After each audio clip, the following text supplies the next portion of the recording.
Usually when we talk about a medical diagnosis or like a physical treatment, there's this underlying expectation of precision, like engineering. Yeah, So absolutely. if you break your arm, the x-ray shows that jagged white line, and the doctor just points and says, there it is. It's a clean, binary visual, broken or not broken.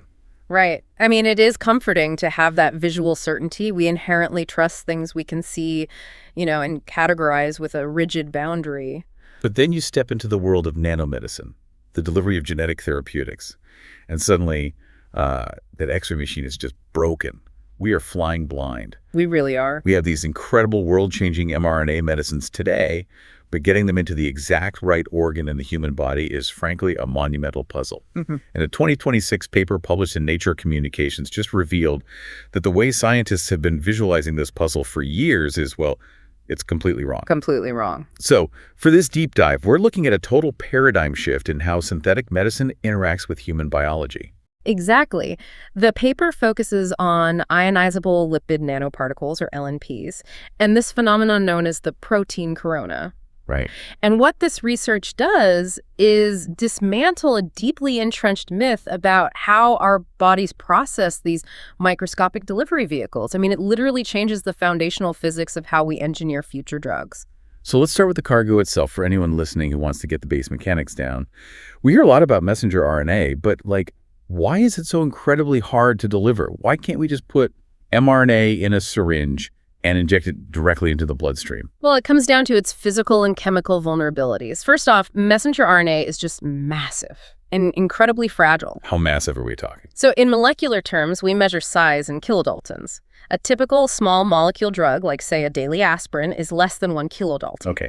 Right. But messenger RNA ranges anywhere from 300 to 1,600 kilodaltons. It is a giant, unwieldy blueprint. A giant blueprint that is also magnetically repelled by our own cells, right? Yeah, that is the second major hurdle. mRNA is highly negatively charged. And the lipid bilayer membranes that surround every human cell, they are also fundamentally negatively charged. So if you push bare mRNA toward a cell, it is like trying to force the negative poles of two magnets together. They actively repel each other. And while that repulsion is happening, your blood is actively circulating enzymes called RNases, right? Yes. And these enzymes act like tiny molecular scissors. Their sole evolutionary purpose is to hunt down and shred foreign RNA. So if you inject naked mRNA into the blood, it is destroyed in seconds. Wow. So it cannot enter the cell on its own, and the blood itself acts like a gauntlet of scissors. That is where the lipid nanoparticle, the LNP, comes into play. Precisely. I've always pictured the LNP as this highly customized microscopic submarine, one that's engineered specifically to transport this fragile blueprint through hostile waters. And this paper lays out the exact 4 components used to build this submarine. That's a great analogy. Let's break down the engineering for the listener. What is the engine driving this vehicle? The engine is the ionizable lipid. And honestly, it is a masterpiece of modern chemistry. Its primary job is to solve that negative charge repulsion problem we just talked about. But it has to be incredibly stealthy about it, right? Exactly. When the LNP is traveling through the bloodstream, the blood's pH is around 7.4. At that physiological pH, the ionizable lipid maintains a completely neutral charge. Which is a critical safety feature. Right, because if it were positively charged while circulating in the blood, our immune system would recognize it as a massive threat. It would trigger a highly toxic inflammatory response. So it stays neutral to fly under the immune system's radar, but it eventually has to get the mRNA into the cell. How does it cross the membrane? Well, the cell naturally swallows the LNP into a compartment called an endosome. Which is essentially a cellular stomach. A very apt way to put it. And just like a stomach, the endosome is highly acidic. The pH drops rapidly. When that acidic environment hits the ionizable lipid, it undergoes protonation. Protonation, like it gains protons? Exactly. It instantly flips from a neutral charge to a strong positive charge. And at the same time, it physically changes its shape from a cylinder to a cone. Oh, wow. It physically transforms. Yeah. This positive charge and structural shift aggressively interact with the negatively charged endosomal membrane, literally shattering the compartment and releasing the mRNA safely into the cytoplasm. Where it can begin manufacturing therapeutic proteins. That is amazing. It really is. The ionizable lipids SM102 and ALC0305 guide, those were the precise engines that made the COVID-19 mRNA vaccines possible. That structural shift is brilliant. It uses the cell's own digestion mechanism as the trigger to blow the hatch. Okay, so we have the engine. What forms the physical hull of the submarine? That would be the helper lipids, like DSPC or DOPE. They naturally organize themselves into a bilayer, providing the foundational structural stability. Got it. But a fluid lipid bilayer on its own can be a bit too wobbly to survive the sheer physical stress of blood pumping through the heart and arteries. That brings us to the third component, cholesterol. Wait, the same cholesterol we try to keep out of our arteries. The very same molecule. But here it is doing critical structural work. Just like in our native cell membranes, cholesterol nestles into the microscopic gaps between the helper lipids. Oh, so it adds rigidity. Exactly. It acts like mortar between bricks, ensuring the submarine doesn't just vibrate apart in turbulent blood flow. So we have an engine, a hull, and mortar holding it together. The fourth component is the PEG lipid, or polyethylene glycol. Right. And this acts as the stealth coating on the outside of the hull. It creates a hydrophilic, or water-loving layer that prevents multiple LNPs from clumping together into a useless sludge while they are sitting in a vial. Yes, and it also buys the submarine precious time in the bloodstream by deflecting certain immune cells. Those four pieces create a perfectly engineered sphere, about 100 nanometers wide. Okay, let's do a quick recap for you listening. mRNA is fragile, it's huge, and it's negatively charged. So we build a four-part submarine to protect it: the ionizable lipid engine, the helper lipid hull, the cholesterol mortar, and the PEG lipid stealth coating. Perfect summary. But the central mystery of this research isn't the submarine itself. It's about what happens the exact second this pristine 100 nanometer sphere enters human blood. Because the moment it hits biological fluid, it gets swarmed. It is an instantaneous biological reaction. Blood proteins immediately latch onto the LNP. And for years, the scientific community called this swarm the protein corona. Right.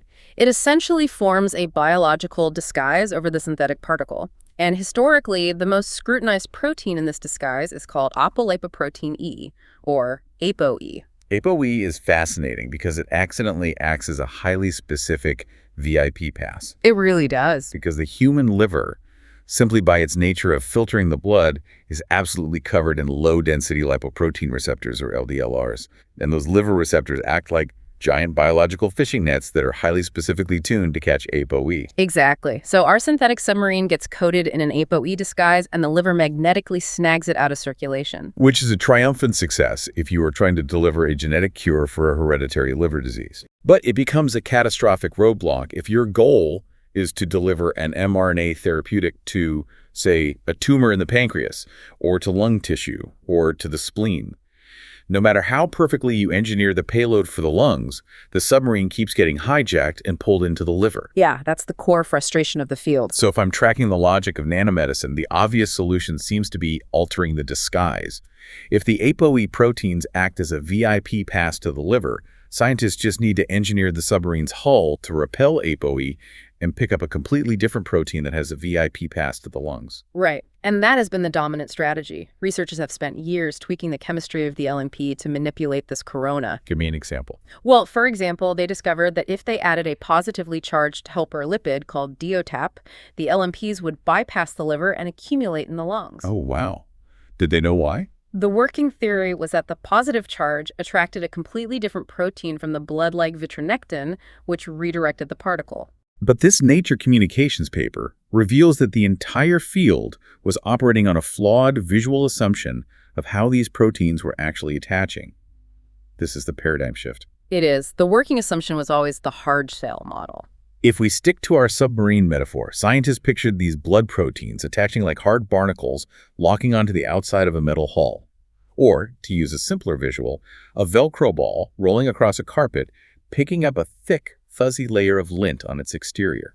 And to be fair, the hard shell model made logical sense if you were studying older generation nanoparticles made of inorganic, rigid materials, like gold or solid polystyrene. Ah, so a Velcro-like accumulation actually does happen on those hard surfaces. Yes, but lipid nanoparticles are not hard plastic. They are not metal. They are highly fluid, soft lipid architectures. Okay, so to finally look at this, the researchers used a technique called cryo-TEM, or cryogenic transmission electron microscopy. Can you explain why they had to use this specific method? Well, older imaging techniques required the samples to be dried out, and that introduced massive structural artifacts. They were looking at shriveled, distorted remnants of the LNPs. So they weren't seeing reality. No, With cryotim, researchers take the LNP sample while it is suspended in human blood plasma and plunge it into liquid ethane at nearly minus 190 degrees Celsius. They freeze it so fast that ice crystals don't even have time to form. Exactly. It's called vitrification. It captures the nanoparticle in its native, fully hydrated, pristine state, a perfect frozen snapshot in time. And when they finally analyze these high-resolution images of LNPs fully exposed to human plasma, there were no barnacles on the hull. none. None. There was no dense, fuzzy ring of proteins, no hard shell. They observed bare, smooth lipid surfaces, occasionally punctuated by bulging, merged structures called blebs. Wait, if it's not a Velcro ball picking up lint, how are the blood proteins interacting with the submarine? We have to completely abandon the Velcro analogy. It behaves much more like two soap bubbles colliding in midair and merging into a single larger bubble. So they're fusing together. Right. Because the LNPs are soft and fluid, they don't awkwardly hold massive proteins on their exterior surface. Instead, naturally occurring lipoproteins in the blood, like very low-density lipoproteins, or VLDL, literally fuse with the LNP. They melt into each other. That is wild. It is not a surface coating. It is a fundamental structural integration. Exactly. The paper dives deep into the thermodynamics to explain why this happens, and the physics here are incredibly elegant. It all comes down to the behavior of water, right? Yeah. The exterior surface of our submarine hull is covered in polar hydrophilic heads. They love water. In the bloodstream, they are surrounded by a tightly bound shell of water molecules and salts. And to form a hard shell, a standard blood protein would have to aggressively push all those happy water molecules out of the way just to stick to the surface of the LNP. Which, from a thermodynamic perspective, is highly unfavorable. Water molecules strongly prefer to interact with each other and with the polar heads on the LNP. Displacing them requires an immense amount of energy. Yes. Therefore, the spontaneous formation of a thick, uniform protein shell on a soft LNP simply defies the laws of thermodynamics. But the paper points out an exception for a specific type of protein, lipidated proteins. These are proteins that have a hydrophobic tail attached to them, like a palmitoyl group. Right, and the hydrophobic effect dictates everything here. Those tails are violently repelled by water. They are desperate to find a chemical environment where they can hide from the aqueous bloodstream. So they don't act like barnacles on the outside, they act like anchors. They plunge the water-fearing tails directly through the outer hull of the submarine, burying themselves deep inside the dry, lipid core of the LNP. Yes, it is an entropically favored interaction. The water molecules on the surface are left completely undisturbed, while the hydrophobic tail finds safe harbor inside the core. Okay, let's pause and recap this for you listening. LNPs don't wear a hard coat of armor made of proteins. Because they're soft lipids, they dynamically absorb and fuse with blood lipoproteins. We've been visualizing the physics of nanomedicine completely wrong. Completely wrong. The boundaries of the synthetic particle and the biological protein blur into one fluid structure. Okay, but let me push back on this because this brings up a massive, glaring question. If the hard shell does not exist, if it is just occasional soap bubble fusions and dropped anchors, how did the entire global field of nanomedicine get this wrong for decades? It's a fair question. I mean, scientists have run LNP samples through mass spectrometers machines explicitly designed to count and identify proteins. And for years, those highly precise machines spit out data showing a massive corona made of hundreds of different proteins. If the shell wasn't there, what were those machines measuring? You are touching on a profound methodological blind spot that this paper exposes. The mass spectrometers were functioning perfectly. They were giving highly accurate readouts. Okay, then what was the problem? The problem was the samples themselves. They were heavily contaminated by natural biological structures called extracellular vesicles, or EVs. What exactly is an EV? So EVs are... So the scientist takes that mashed up soup, runs it through the mass spectrometer, and the machine reads all the proteins. But the scientist assumes they are only looking at proteins stuck to their submarine. When in reality, they were reading the intricate, hundreds-deep protein profile that naturally belongs on the membrane of the human EV. Wow. The field collectively assigned the EV's native proteins to the LNP, creating the illusion of a massive, complex protein corona. That is a staggering laboratory error to propagate for so long. Yeah. It means vast amounts of legacy data on protein coronas might just be measurements of background EV noise. How do researchers navigate out of this trap? Well, the authors of this perspective did something incredibly clever. They cross-referenced massive global databases. Like finding a fingerprint. Exactly. They analyzed the top 100 proteins known to exist universally in human EVs, pulling from over 1,200 independent studies, and they checked them against 4,294 known plasma proteins cataloged in the Human Protein Atlas. Looking for a discrepancy. Right. They found 10 specific proteins with designations like CD63 and ACTB. These 10 biomarkers exist abundantly within human EVs, but they are notably absent from freely circulating human plasma. They created a lie detector test. Basically, yes. If I am a researcher testing my new mRNA submarine, and I run it through mass spectrometer and see a huge spike in CD63, I know instantly that I haven't discovered a magical new protein corona. I just failed the contamination test. I am looking at a mashed up EV. It forces methodological rigor. Researchers now realize they have to abandon ultracentrifugation for these studies. What do they use instead? They have to use techniques like magnetic separation, where they attach microscopic magnetic beads exclusively to their synthetic LNPs and pull them cleanly out of the fluid, leaving the doppelganger EVs behind. That makes so much sense. We cannot engineer precise, targeted therapeutics if we are working with contaminated data. So, mini recap 3 for you listening. EVs are the natural doppelgangers to LNPs. Old lab techniques clump them together, leading to fake data. Now we have 10 specific protein markers to act as a lie detector test for contamination. Spot on. So if you're tracking with all this, you're probably wondering what this actually means for the medicine sitting in your pharmacy right now, or the genetic treatments currently in clinical trials. If we rewrite the physical rules from Velcro surface to soap bubble fusion, how does that change the way we design the next generation of mRNA drugs? It allows the field to move away from throwing chemical formulations at the wall to see what sticks and toward true rational design. Rational design. Yeah. Under the old hard-shell model, we thought we had to design the stealth peg layer to physically detach and fall off the submarine as fast as possible, just to make room on the hull for the APU barnacles to stick.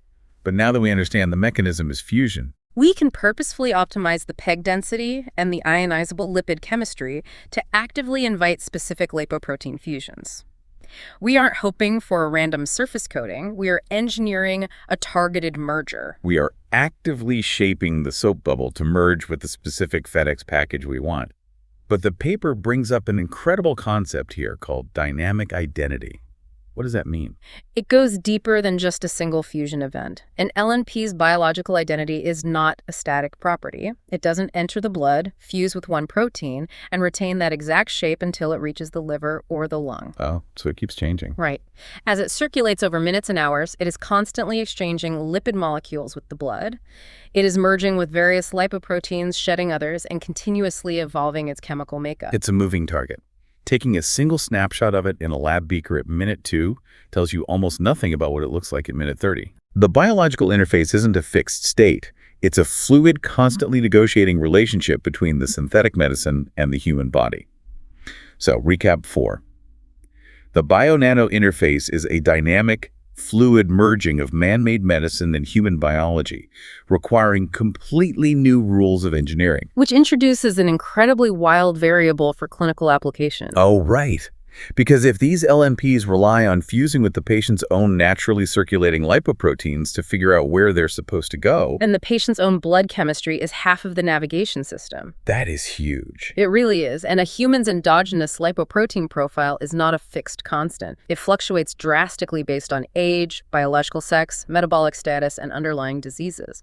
A patient's lipid profile in a fasting state early in the morning is entirely different from their profile in a fed state. Wait, are you saying that simply eating a cheeseburger completely alters the lipids in your blood? Absolutely. The triglycerides and very low-density lipoproteins in your blood spike dramatically after a high-fat meal. And if those are the exact blood lipids that dictate how the synthetic submarine fuses and navigates, You see where this is going.